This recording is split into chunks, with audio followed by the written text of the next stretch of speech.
One evening, we spoke on the phone, and he asked me if I still wanted to have more children. Nas had good intentions, but his efforts never matched his words. I didn't say it. I didn't say that. This book said that. Nas is a Virgo. Didn't we just talk about this? I don't hear nobody out there. Hold it down.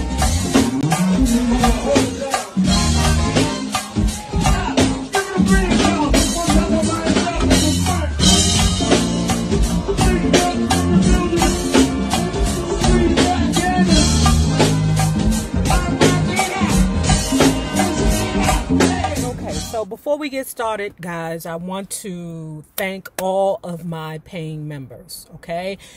When YouTube is not giving what it's supposed to give, the fact that I have my paying members on Patreon and here on YouTube, it kind of makes up for the disparage in income. Okay, because y'all know I'm working and I'm taking care and I'm doing the YouTube. So I'm going to ask for those of you who enjoy my reviews or my recaps and you're not yet a paying member, I'm going to humbly ask for you to support me either here on the YouTube or on the Patreon. The link will be below for the Patreon, okay? YouTube, all you have to do is just hit that join button, okay? But your $5 contribution does matter. One Sunday, after visiting her dad, Destiny went on and on about what a great time she had over the weekend. In the midst of our conversation, she mentioned her dad's new friend. Mommy, I met Daddy's new friend. She's cool. I like her. I forgot her name, but she has a really curly, like afro hairstyle, and she had gold teeth. What's her name? I think her name is Carrie. I don't remember. Nas had never mentioned Carrie, whose name actually turned out to be Khalees. Not that he was obligated to tell me, but if he has our child around another woman who is significant in his life, I need to know. When I asked about it, his response was, "That's not my girl, so why mention her?" I had heard something about them seeing each other on the radio, but I think it was an uncomfortable situation for Nas. This clearly told me that he was still up to his old tricks. Okay, pause. This is what I'm confused about. How can you be up to an old trick if y'all are not together? You mean up to his old tricks as far as lying? That could be it. Okay, why you being a liar? But you know, you expect that from ninjas. Ninjas lie for no reason, especially when they're young. Like, why? I done told you 1,000 times I won't marry you. When I for real feel like when Nas is asking her to marry him, I don't feel like he is wholeheartedly invested into the statement. I feel it's just something for him to say just because. Nas, obviously, you like this girl. If you can introduce her to our daughter, what's the problem? Why can't you just keep it real? Nah, she messed with Puff. I ain't wifing her. I told you she ain't my girl. I left it at that. Khalees was messing with Thick Thighs Diddy? What kind of fraggle-knackle? What? Hold on. Nah, she messed with Puff too. I ain't wifing her. I told you she ain't my girl. I left it at that.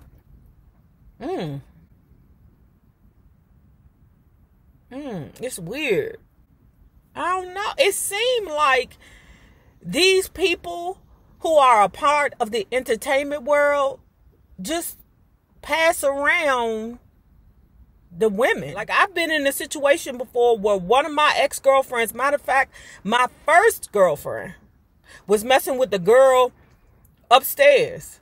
The problem was I had told the girl, I was like, I kind of feel funny about this. I don't really know how to feel. And me and the girl are cool. I don't know. And after I expressed myself, my ex went on and messed with her anyway. Yeah, it was funny because when my ex was at work, the girl was slipping in niggas. She was selling that vagina. And I ain't tell my ex. Was I wrong, y'all, for not telling my ex that while you at work, your girlfriend is up there hoeing? She's hoeing upstairs. I mean hoeing. I ain't talking about the same dude. I'm talking about different dude. Am I wrong, y'all? But I had told my ex, I was like, I don't know how I feel about you messing with the girl upstairs. That's making me uncomfortable. She went on to mess with the bitch anyway. And she found out the hard way. One day she came home early from work. Telling was a whole scene. After that, things between Nas and me stayed the same. Nas, when I'm ready to marry you, I propose to you. Please stop asking. Yeah, you can't. Anyway, I think it's just something for him to say at this point. So here we are. We're moving forward into Christmas. Okay, it's Christmas time. Nas is flaky. A lot of Virgos are flaky. They say they're going to do a lot, but their follow through is trash. Trash. Okay? And I ain't been on you Virgos' ass in a minute. Pause. What makes the Virgo horrible, and I mean horrible, is that you all would say you're going to do 20 things in a day. Instead of just saying, okay, I could do 2 or 3. You obligate yourself to so many different people because you want to be this super saver hoe or Captain Saver hoe. And instead of y'all admitting that, hey, look, I did too much. I said I was going to do too much. You all would just get ghosts. And God forbid somebody bring it up to Christmas, right? And Destiny is looking forward to her dad being there for her during Christmas. It was 8 p.m. when he finally called. I let him have it. And then I hung up on him. Exactly 45 minutes later, he was ringing the doorbell bearing gifts for Destiny. For me, he had much attitude, which I expected and could care less about. A few hours passed and Destiny was finally winding down. I bathed her and put her to bed. The house was a mess. Toys were everywhere. Gifts were sorted across the living room floor. Remnants of Christmas dinner still lingered on the table. I had my work cut out for me. I started cleaning immediately. Nas hung around, and surprisingly, his nasty attitude toward me had disappeared. I felt him close behind me. I ignored him. Then he grabbed me. His protruding manhood grinded against me. Nas, stop it. I shouted, stop! Nas, what are you doing? Get off me. He kept pulling me close to him, but I eventually broke loose and ran upstairs. He was right on my trail. My bedroom was dark, but I knew my way around. He threw me on the bed and raised my dress. I was turned off. He was overly aggressive. I resisted as long as I could. 2 minutes later, I felt violated and used. Get out, I screamed.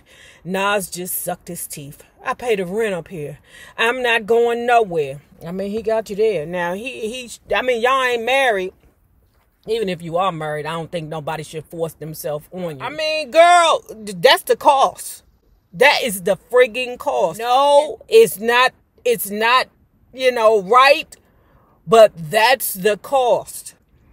I tell people all the time when they say that I have a soft life, and I tell them with a matter-of-fact tone, there are sacrifices to this life. Okay? True sacrifice. Like, you got to keep in mind, no matter what the level is, it could be a mechanic, it could be a doctor, it could be a lawyer. It could be a cashier or manager at a Publix or a Giant. It could be a law enforcement officer. It could be a military person. It could be a celebrity. It could be a rapper. It could be a singer. Some people, when they don't have a level of maturity in them yet, in their mind, because they pay the majority of the bills or all the bills, that they are allowed to treat you a certain way. Okay? And I know Carmen didn't think that she was going to be around here, and Nas paid all her bills. She driving around in a fucking Benz that he bought her.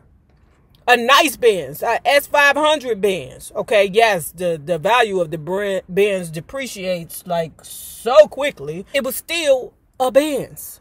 That basically, you know, Nas is paying the note on. You know, which we'll talk about later. You know, if the shit broke down, you know she ain't got no money to get it fixed. You know she ain't got no money to put no gas in the tank. When you depend wholeheartedly on one person to take care of you, girl, that's the sacrifice. You belong to them. They own you. Nas just sucked his teeth. I pay the rent up here. I'm not going nowhere. And if I catch a ninja up in here, I'm effing him up. He left shortly after.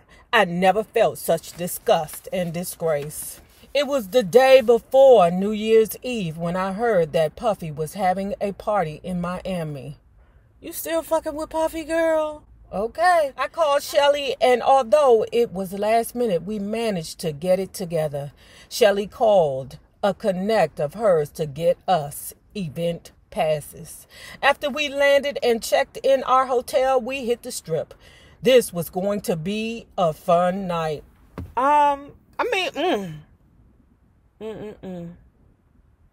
With all this going on, girl, I swear to God, I think I would just stay in the house, and I would just like, at this age I'm at now, I think I would probably do, like, I don't have to go to every event like how I did when I was in my teenage years. It seemed like this bitch, as soon as she get an opportunity, she ready to shake her head. The whole scene reminded me of a masquerade ball, very exotic for the dead of winter. We maneuvered our way through the crowd and made it to the bar. Ordered our drinks, which of course were on the house, and headed up to the VIP section. Shelly, what the hell do you think you're doing? And she replied, I just took a half an X. It's New Year's. F that. When I went to go see Backyard, I ain't never seen such. Man, these dudes, they tripping off the X or they rolling off the X pill. Man, they was so lovey-dovey towards each other. I couldn't understand it. I was like, oh my God, are they gonna go home and F each other? And these were ninjas. Okay? Ninjas that you wouldn't think would be, you know, that close to each other. It was crazy. It was like, people still do that shit? I guess so, baby. I guess so. But I was like, what is wrong with them? Because they had young Buddha with her, this dumb bitch. There ain't no way in the world I'm about to take a pill with a group of ninjas. She's so high. She is tripping. And all of a sudden you see the security guard like grabbing her because she old short, fat bugger. And they taking her out the building. Okay, get home the best way you can. Get out, bitch, because you tripping. And she was rolling. That's what they call it. Rolling. I was like, oh, shit. What is wrong with this girl? Wait. Is E and X the same thing? Because she say I just took half an X. Is X seconds to midnight? Puff grabbed the microphone and screamed, 5, 4, 3, 2, 1. Happy New Year! The entire club joined in celebration, and for at least another hour, everyone was drowning themselves in alcohol. When I returned to New York, Nas was touring Europe and called every night. He was lonely and missed his family. Although Nas and I had lots of drama, we still loved each other. Again, I wasn't in love, but I had love for him.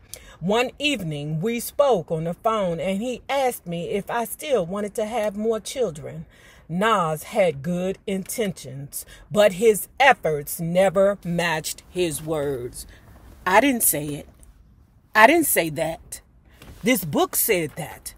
Nas is a Virgo. Didn't we just talk about this? His efforts never matched his words. I didn't say it. Carmen said it. Let's read that again for those of you in the back, for you Virgos in the back. Nas had good intentions, but his efforts never matched his words. He said that he was a changed man and was ready to settle down. I wished him the best and suggested he find what he was looking for with his girlfriend, Khalees. I said, if you can't be with the one you love, Nas, you might as well love the one you're with. Ooh, this girl's so arrogant. God help her. Be faithful for once in your life, he responded with, you know me, Carm. I can't help it. I just love women. It seemed like he wanted me all to himself while he was free to share himself with others. We talked for a long time this particular evening. Then he asked, Carm, is there any possibility of us getting back together? You want the truth, Nas?